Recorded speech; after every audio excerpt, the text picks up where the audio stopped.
Hey, I'm about to go level up. I cannot settle for nothing. I never been regular. Let's talk for a minute about failing. Yeah, great. I failed my whole life. I have failed forward. Yes, so I have failing failed forward. So we fail like 99% fail. of the time, where our life is failure. But how do we learn from that? And how do we move on from that?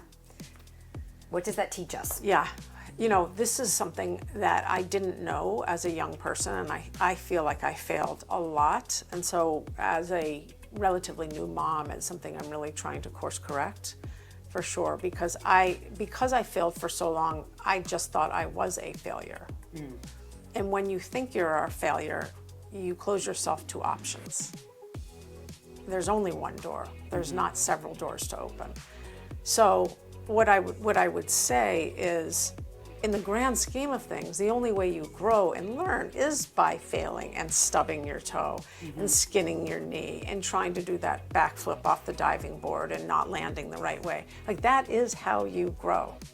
So failure, the word has a negative connotation, but failure really is soil if you use it in that way to grow something, like literally. But we have to find another way to embrace failure, or embrace that terminology, because it's just like feedback. People are just like, no, or I'm a failure, or he failed, or she's a low performer, or an enigma. I don't know what to do with that person.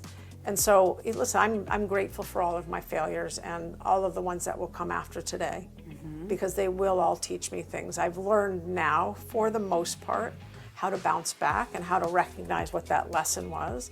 But hindsight is 20/20, and you need your posse around you to help you navigate whatever you deem failure to be.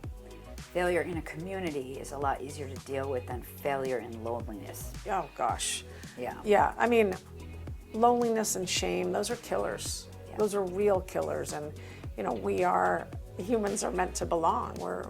We are meant to be in community with one another. And so when we isolate or choose to isolate because we don't like what we see in the mirror or anything, we are literally digging a ditch for ourselves. Like, it's deeper and deeper and deeper. So that's why, you know, support systems are fantastic, or 12 steps, or, you know, your CRGs, ERGs in the workplace, you know, or having an affiliation somewhere to a group that will tell you that you're not alone. That's the most important thing to know. And that we are all here to raise each other. Lift each other, elevate one another. Yeah, and find ways that we're equal, find ways that we're different, find ways that we're special. Yeah, and embrace that. Embrace it, right? Give yourself a big hug. Yeah. And so you have 2 little girls. Yeah. So what is that like? With all, you're so busy. It's amazing. It's changed my life. From the moment my eldest Shalom was born, from that moment, my life changed. I was definitely a workaholic. I love working. I love what I do. I'm very passionate about researching things and then fiddling with them. But it immediately changed my life to where I have boundaries. I don't start work until 9 a.m. unless I have to, which is, you know, then I know. And I stop at 5:30.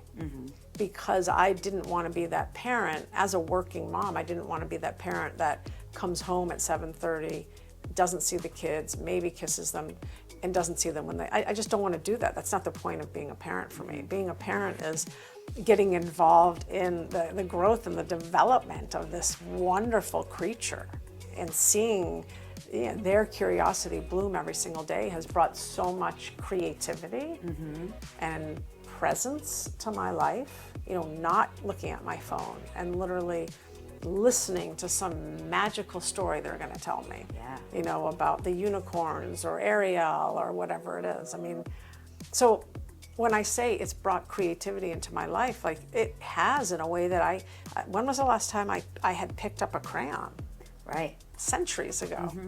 You know, when was the last time I literally was like, hey, come on, let's plant some flowers here. You put the soil, and like watching them play with the soil, and it's